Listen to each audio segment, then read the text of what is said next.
ఇప్పుడు 1972లో మాస్టర్ గారు ప్రాక్పశ్చిమ సమన్వయయాత్రకు వెళ్ళారని చెప్పారు, పరమగురువుల ప్రణాళికలో భాగంగా. అంతకుముందు మీరు ఆ యాత్రా విశేషాలు చెబుతున్నప్పుడు రెండవసారి భూప్రదక్షిణ యాత్రకి 1974లో వెళ్ళారని చెప్పారు. అంటే ఈ 72 తర్వాత వాళ్ళు ఎంతో ఎదురు చూస్తూ ఆయన వెళ్ళటం, వాళ్ళు ఎంతో ఆనందపడ్డారో వివరాలని తెలిసింది. మళ్ళీ అలాంటప్పుడు వెంటనే 73లో మళ్ళా వెళ్ళకపోవడానికి గ్యాప్ రావడానికి కారణం ఏమిటి? 73 కాకుండా 74 దాకా. అదే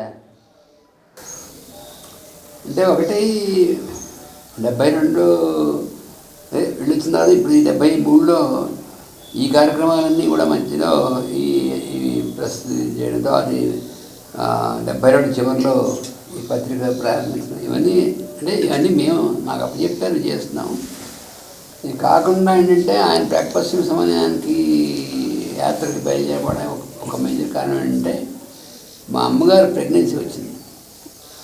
అంటే మా చెల్లెలు సీత 73లో అమ్మగారు ఆ సీత పుట్టడం అనేటువంటిది శ్రీరామనవమి నాడు పుట్టింది 73లో. అందుకని ఆ 73 సంవత్సరం మాస్టర్ గారి ప్రాక్పశ్చిమ సమన్వయ యాత్ర అదొక మెయిన్. అంటే అమ్మగారికి అంతకుముందు 72లో యాక్సిడెంట్ అయ్యి కొంచెం సర్జరీ అయ్యి అది రికవర్ అయ్యారు. ఈ లోపల ఆమెకి ప్రెగ్నెన్సీ రావడం అనేటువంటి జరిగిన తర్వాత 73లో శ్రీరామనవమి నాడు చెల్లెలు పుట్టడం,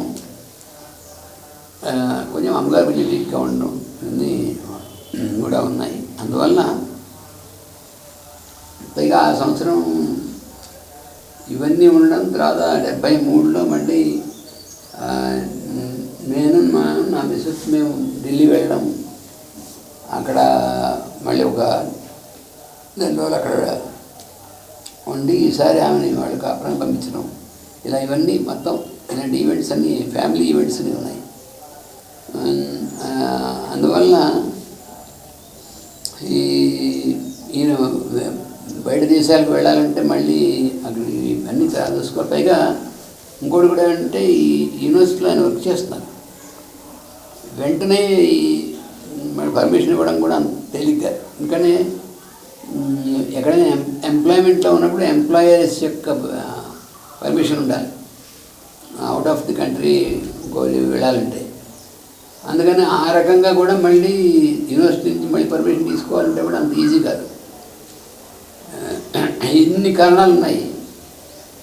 ఈ ఇన్ని కారణాల వల్ల ఆయన 73లో ఈ ప్రాక్పశ్చిమ యాత్రకు వెళ్ళడానికి, పైగా కూడా 72 ఫస్ట్ టైం వెళ్ళడం మాస్టర్ గారు కూడా వర్మ గారు అవన్నీ ఆ దేశాలన్నీ వెళ్ళారు. కార్యక్రమం చాలా ప్రాక్పశ్చిమ అన్నటువంటి గ్రంథాలు మాస్టర్ అని ఇచ్చారు కదా, ఆ రకంగా చాలా బాగా దివ్యంగా జరిగాయి. మరి 73లో అంటే వాడు మాత్రం ఇప్పుడు మాస్టర్ గారు వాళ్ళు అంగీకరించి రావడానికి సిద్ధంగా ఉంటే వాళ్ళు తప్పకుండా ఆర్గనైజ్ చేస్తారు. కానీ ఇక్కడ ఉన్నటువంటి కొన్ని ఈ ఈ కారణాల వల్ల వాటి వల్ల ఈ సంవత్సరం మళ్ళీ వెంటనే వెళ్ళడానికి కొంచెం అవకాశం తక్కువ ఉంది. పైగా ఆయన 72లో కూడా వెళ్ళింది సమ్మర్ టైంలో, ఆయన ఉద్యోగ రీత్యా కూడా కుదిరేది అప్పుడు కాబట్టి. మళ్ళీ 73 సమ్మర్ అనే టైంకి ఆ టైంలోనే అమ్మగారు బిడ్డని ఇవ్వటం వల్ల మరి వెంటనే బయలుదేరటానికి అన్ని కారణాలు ఇవన్నీ కూడా ఉన్నాము. దీనివల్ల ఆ సంవత్సరం వెళ్ళడం అవ్వలేదు, ఎందుకని ఆ సంవత్సరం గ్యాప్ వచ్చింది. ఆ సంవత్సరం ఆయన వెళ్ళని టైంలో ఇక్కడ ఆయన చేపట్టిన ఇంకా మిగతా కార్యక్రమాల వివరాలు తెలియజేయవలసింది. ఆ సంవత్సరం 73 అనేటువంటిది చూస్తే ఆ సంవత్సరం ఇంకోటి కూడా ఉంది. ఆ సంవత్సరం 73లో ఇంకోటి ఉంది. ఏంటంటే ఆ సంవత్సరం జనవరి గురు పూజల్లో కర్ఫ్యూ అని ఆ సంవత్సరమే. అది కూడా పెద్ద ఇది 73 సంవత్సరంలో మీరు అప్పుడు గురు పూజల వివరాలు చెప్పింది ఈ గురు పూజలే. ఈ గురు పూజలే ఆంధ్ర ఎడ్యుకేషన్ చాలా తీవ్రంగా ఉండి కంప్లీట్ కర్ఫ్యూ పెట్టేశారు. కర్ఫ్యూ పెట్టేసి షూట్ అట్ సైడ్ అన్నట్టుగా పెట్టేశారు. 73 గురు పూజలు చాలా అలా గురు పూజలు జరగడం అనేటువంటిది చాలా పెద్ద మిరకల్. అగ్ని జ్వాలల మధ్య అని చెప్పారు. అగ్ని జ్వాలల మధ్యలో జరిగింది అనేటువంటిది ఈ 73 అనే. అందువలన ఈ ఇన్ని రకాలుగాను వాతావరణం పరిస్థితి ఎందుకంటే ఇక్కడ అది కర్ఫ్యూ గురు పూజలు అంతా అయిపోయి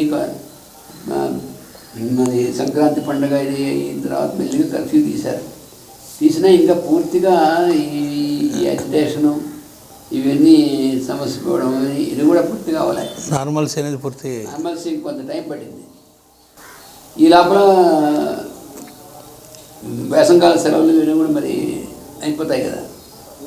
ఈ ఏప్రిల్ ఏంటంటే ఏప్రిల్ 10th శ్రీరామనవమి. ఆ రోజు పుట్టిన మా చెల్లెలు ఏప్రిల్ 10th శ్రీరామనవమి నాడు పుట్టింది. కాబట్టి బాగా అప్పుడు ఏంటంటే శ్రీరామనవమికి ఈ గత అంతకుముందు నుంచి కొన్ని సంవత్సరాల నుంచి కూడా ఈ శ్రీకాకుళం జిల్లాలో రణస్థలం అనే ఊరు దగ్గరలో ఒక విలేజ్ ఉంది, పట్టివారిపాలెం అని.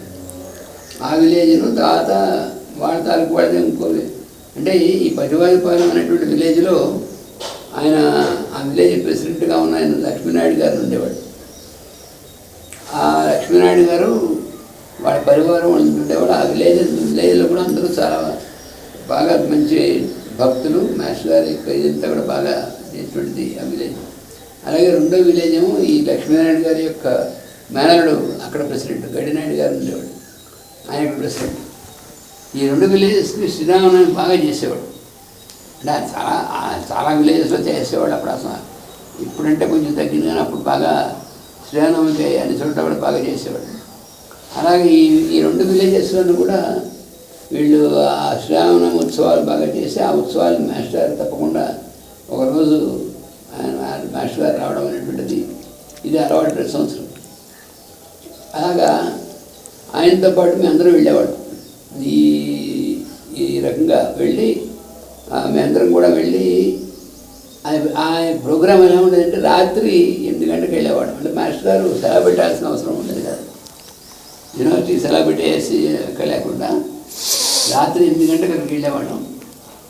వెళ్ళాక రాత్రి 10 గంటల నుంచి మాస్టర్ గారి యొక్క ప్రవచనం, రామాయణ ప్రవచనం ఉండేది. ఇక్కడ వాళ్ళందరూ పొలాలు పనిచేసుకునేటువంటి వాళ్ళు, వాళ్ళందరూ వచ్చి వాళ్ళందరూ భోజనం చేసి అప్పుడు వాళ్ళు దీనికి అటెండ్ అవ్వడానికి వీలుగా ఉండేది. ఎందుకంటే రాత్రి 10 గంటల నుంచి 12 గంటల దాకా మాస్టర్ గారి యొక్క ప్రవచనం అలా ఉండేది అనమాట.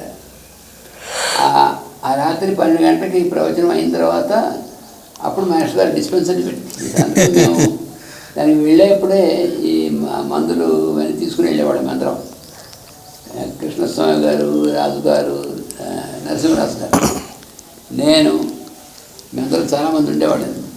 మేము ఆయనతో పాటు వెళ్ళేప్పుడు ఇవన్నీ కూడా పట్టుకుని వెళ్ళేవాళ్ళం. అందుకని రాత్రి మాస్టర్ గారు ప్రవచనం అయిన తర్వాత ఆయన కూర్చుని వాళ్ళందరూ ఆ ఊళ్ళో వాళ్ళు, పక్క ఊళ్ళో వాళ్ళందరూ విలేజెస్ వస్తే వాళ్ళందరికీ మందులు రాస్తుంటే మేము మందులు కట్టడం ఇవ్వడం ఎంత ఎప్పటికీ తెలవదు. పొద్దున 5 గంటలు అయింది. అప్పుడు అంతా ఇవన్నీ పెట్టుకుని అప్పుడు బయలుదేరి వచ్చేవాళ్ళం. వచ్చి మళ్ళీ మామూలు డైలీ రొటీన్ మనం పడుకోవడం మళ్ళీ నడదు. ఆయనతో పాటు మేము అందరం కూడా మా రోజు మేము చేయాల్సిన పనులు దిగిపోయేవాడు. అలాగా ఈ 73 శ్రీరామనవమి ఏప్రిల్ 10 అయింది. ఆ రోజు రాత్రి ఆయన రామాయణం చెప్తుండగా ఇక్కడ మా అమ్మగారు ప్రసవించారు. శ్రీరామనవమి నాడు సరిగ్గా రాత్రి. అందుకని మా చెల్లెలకి కళ్యాణ సీత అని పేరు పెట్టారు మాస్టర్ గారు, నాన్నగారు. ఆ రకంగా ఈ 73లో ఇవన్నీ ఈవెంట్స్ అన్నీ ఉన్నాయన్నమాట. ఎందుకంటే ఇవేమో ఫ్యామిలీ ఇదేటువంటిది ఈ ఈవెంట్స్ ఆ తర్వాత అమ్మగారు కొంచెం ఆరోగ్యం కోలుకోవడానికి వాడికి కూడా కొంచెం మరి ఫస్ట్ టైం పడింది ఆవిడ పూర్తిగా నార్మలైజ్ అవ్వడానికి. ఆ ఇంట్లోనే మేము మళ్ళీ అక్కడ చిన్నవాళ్ళలో మేము ఉన్నటువంటిది ఇల్లు మళ్ళీ మారడం ఇవన్నీ ఒకసారే అంటే ఫ్యామిలీ పరంగా కొంచెం ఎక్కువ వర్క్ ఎక్కువ ఇదంతా కూడా మరి ఆయన 2 months లేకుండా వెళ్ళిపోతే మరి ఇక్కడ ఇవన్నీ కావడం కొంచెం ఈ రకంగాను. తర్వాత మరి ఆర్గనైజేషన్ మరి అప్పుడే స్టార్ట్ అయింది ఆ వర్క్. మరి ఒక సాఫ్ట్వేర్ ఎక్కువ రోజులు కాలేదు కదా, స్టార్ట్ అయిన తర్వాత ఆ డైరెక్షన్స్ ఇవ్వాలి, ఈ మ్యాగజైన్ ఇవన్నీ కూడా ఆయన డైరెక్షన్స్ లేకపోతే ఒకేసారి మాకు అనుభవం తక్కువ కదా, కాబట్టి ఆయన ఫిజికల్ ప్రెజెన్స్ కూడా బాగా అవసరం ఉన్న టైం అవసరం టైం అది.